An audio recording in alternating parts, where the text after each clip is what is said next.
열왕기 상 제8장.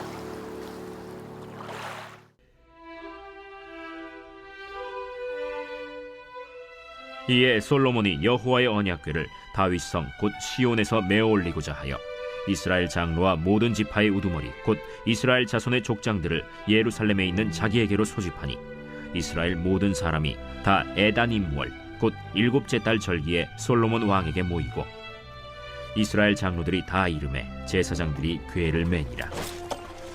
여호와의 궤와 회막과 성막 안의 모든 거룩한 기구들을 메고 올라가되 제사장과 레위 사람이 그것들을 메고 올라가매 솔로몬 왕과 그 앞에 모인 이스라엘 회중이 그와 함께 그 궤 앞에 있어 양과 소로 제사를 지냈으니 그 수가 많아 기록할 수도 없고 셀 수도 없었더라. 제사장들이 여호와의 언약궤를 자기의 처소로 메어드렸으니 곧 성전의 내소인 지성소 그룹들의 날개 아래라. 그룹들이 그 궤 처소 위에서 날개를 펴서 궤와 그 채를 덮었는데 채가 길므로 채 끝이 내소 앞 성소에서 보이나 밖에서는 보이지 아니하며 그 채는 오늘까지 그곳에 있으며 그 궤 안에는 두 돌판 외에 아무것도 없으니 이것은 이스라엘 자손이 애굽 땅에서 나온 후 여호와께서 저희와 언약을 맺으실 때 모세가 호렙에서 그 안에 넣은 것이더라. 제사장이 성소에서 나올 때 구름이 여호와의 성전에 가득하매 제사장이 그 구름으로 말미암아 능히 서서 섬기지 못하였으니 이는 여호와의 영광이 여호와의 성전에 가득함이었더라. 할렐루야. 사랑하는 열린문교회 성도 여러분, 지난 밤도 주님께서 주시는 평안 가운데 당장 주무셨습니까? 아침을 깨우는 말씀, 오늘 하나님께서 우리에게 주시는 말씀은 열왕기상 8장 1절부터 11절까지의 말씀입니다. 오늘도 지금 이 순간에도 함께 하시는 하나님께서 우리에게 허락하신 말씀으로 순종하는 저와 여러분 되기를 간절히 바랍니다. 오늘 말씀의 제목은 언약궤를 지성소로 라는 제목인데요. 솔로몬 왕이 멋진 궁전을 외형적으로 다 완성하고 그리고 또 성전 안에 기물들을 다 채워놓고 이제 가장 중요한 그 언약궤를 지성소로 운반하는 그런 장면을 오늘 말씀 가운데 보여주고 있습니다. 언약궤라는 것이 무엇인가요? 하나님께서 이스라엘 백성들이 나의 백성이라는 것을 약속하시며 하나님께서 이스라엘 백성들의 아버지가 되시고 또 이스라엘 백성들이 하나님의 자녀라는 것을 약속해 주신 그 언약의 상징이 언약궤일 것입니다. 이스라엘 백성들에게 가장 중요한 정체성으로 가장 중요한 것으로 여겨지는 것이었는데요. 이 중요한 순간에 오늘 솔로몬 왕은 각 제사장과 그리고 각 리더들을 먼저 불러서 그 언약궤를 운반하고 또 오늘 2절 말씀에 보면 모든 사람이 다 이 장면을 함께 지켜보는 모습들을 우리에게 보여주고 있습니다. 언약궤라는 것을 우리가 생각해 볼 때에 성전 안에 가장 중요한 것이라는 것, 이제는 하나님께서 우리 각자가 하나님의 성전이라고 말씀하셨고 우리 각자가 교회라는 것을 우리는 알고 있을 것입니다. 우리의 외형적인 모습, 우리 교회의 외형적인 모습이 중요한 것이 아니라 우리 교회 안에서도 하나님이 거하시는 곳, 그리고 우리 각자가 교회라고 했을 때 우리 성도들에게, 우리에게, 성전인 우리들에게 가장 중요한 것이 하나님과 동행하는 삶이라는 것을 오늘 말씀을 통해서 우리에게 알려주시고 있는데요.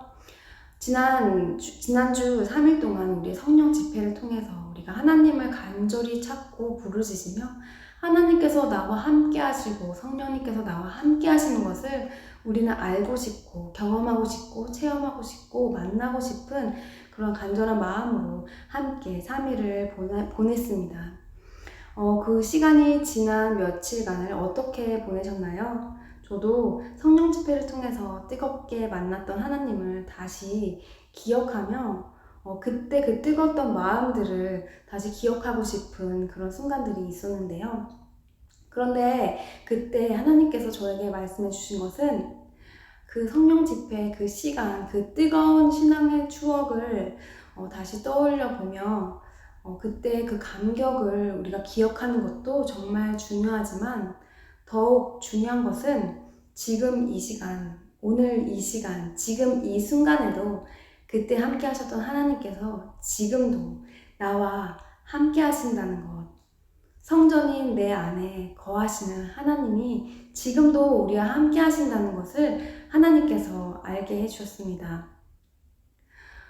우리는 매일 매순간 이렇게 함께 하시는 하나님과 동행하며 우리가 하나님을 경험하고 하나님을 우리의 지각으로, 우리의 느낌으로, 우리의 센스로 우리는 알고 싶어 하지만 하나님께서 우리에게 약속하신 그 말씀을 의지하며 하나님께서 우리와 함께 거하신다는 것, 그리고 내가 성전이라는 것, 그래서 내 안에 가장 중요한 것이 내 외형적인 모습, 우리의 형식적인 무언가, 우리가 무엇을 해야 하는 어떠한 목적과 사역, 어떠한 형식이 아니라 진정으로 내 안에 거하시는 하나님과 내가 동행하고 있느냐, 내 안에서 성령님께서 하시고 싶은 대로 우리가 정말 성령님의 임재 가운데 있기를 항상 사모하며 내 마음을 열고 있는가가 우리에게 더 중요하다는 것을 말씀해 주고 있습니다. 성령 집회라는 것은 우리가 어떠한 하나님께 함께 한 마음으로 부르짖고 그 성령님을 경험하는 어떤 모멘텀으로 삼을 수는 있지만 그 시간만을, 그 뜨거운 그 순간만을 우리가 항상 찾으며 경험하는 것이 중요한 것이 아니라 그 이후에 우리의 매일의 삶 속에서 그때 함께 하셨던 하나님이 지금도 함께 하시고 우리와 항상 함께 하시며 동행하며 우리의 걸음걸음마다 함께 걷고 계시다는 것을 우리는 인식하며 매일의 삶 속에서 성령님과 동행하는 삶을 사는 것이 가장 중요하다고 말씀하고 계십니다. 오늘 10절 이후에 보면 여호와의 영광이 임하시는 모습이 나옵니다. 제사장이 성소에서 나올 때 구름이 여호와의 성전에 가득하며 그 구름으로 말미암아 능히 서서 섬기지 못하였다고 말합니다. 왜냐하면 여호와의 영광이 여호와의 성전에 가득함이었더라.